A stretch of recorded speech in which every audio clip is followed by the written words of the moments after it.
Imagine that one day you disappear, and no one notices. Not your friends, not your family, not even your boss. It's as if you never existed. This happened to Javier.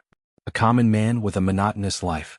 A boring job, few friends, a routine that repeated itself every day with no changes. But one day, without any warning, he simply stopped being there.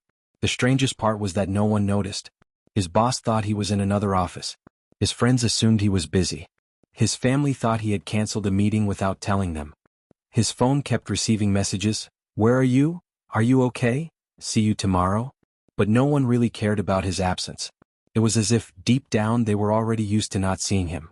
And Javier ceased to exist for the world. Days passed. Then weeks. Then months. Time moved on without him. His chair at the office was taken by someone else. His friends stopped asking about him. His family moved on with their lives. No one reported his disappearance. No one looked for him. Until one day, without explanation, Javier reappeared. Everything was the same, but something was wrong. He entered his office, and his boss just handed him a report as if nothing had happened. His friends saw him, but none reacted with surprise. As if he had never left. As if the months of absence had never existed. He looked at his phone. The messages were the same, right where he had left them. It was as if time had stopped just for him.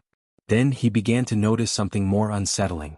His reflection had disappeared. He went to the bathroom mirror and stared, but saw nothing.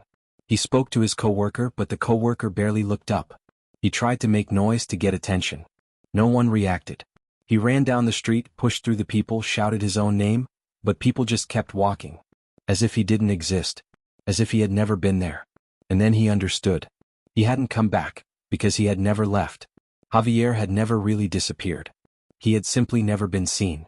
He was invisible to the world. Not physically, but something worse. It was as if his presence had never mattered. As if, from the very beginning, he had been irrelevant to everyone. And at that moment, Javier asked himself a question that completely froze him. How many people are in the same situation without knowing it? How many disappear without anyone noticing? How many are invisible without even realizing it? Maybe more than you imagine.